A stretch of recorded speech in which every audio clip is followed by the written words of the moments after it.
নাই বাঘটো আমি যিটো আমাৰ হেৰি কৰিছিলোঁ তাৰ পৰীক্ষা কৰা হৈছিলে এইটো আমাৰ এডাল্ট অল্ড এজ আমাৰ বাঘিনী আছিলে T5 বুলি কয় তাইক আমি এতিয়া কেপচাৰ কৰা হ'ল এতিয়া আমি চিৰিয়াখানাত লৈ যাম চিৰিয়াখানাত নি তাৰ স্বাস্থ্য পৰীক্ষা কৰা হ'ব স্বাস্থ্য পৰীক্ষা কৰি যদি তাই সুস্থ বুলি ভাবোঁ তেতিয়াহ'লে আকৌ আমি ইয়াত আমাৰ ওৰাঙত এৰি দিম নহ'লে যদি স্বাস্থ্যটো যদি অকণমান দুৰ্বল যেন দেখা পাওঁ তেতিয়াহ'লে তাক চিৰিয়াখানাতে ৰখাৰ ব্যৱস্থা কৰিম ট্ৰেংকুলাইজটো কৰিলোঁ এতিয়া ট্ৰেংকুলাইজ কৰি এতিয়া তাক আমি শ্বিফ্ট কৰিব লাগিব ওপৰত উঠাবলৈ আমি এতিয়া কেপচাৰ কৰাৰ পিছত এতিয়া ট্ৰেংকুলাইজ কৰিলোঁ কৰি পেলাই নহ'লে সি এগ্ৰেছিভ হৈ যায় তাক আমি এতিয়া হেৰি কৰি পেলাই তাক কণ্ট্ৰল কৰা হৈছে তাৰপিছত আমি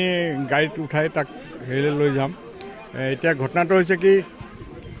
তাক যিমান সোনকালে পাৰোঁ আমি লৈ যাব লাগিব যাতে হেৰি হয় আৰু স্বাস্থ্যটো পৰীক্ষা কৰি যদি সুস্থ হৈ আছে তেতিয়াহ'লে আকৌ আমি ওৰাঙলৈ লৈ আহিম যদি তাৰ হেৰি দুৰ্বল হৈ আছে তেতিয়াহ'লে আকৌ তাক চিৰিয়াখানাতে ৰখাৰ ব্যৱস্থা কৰিম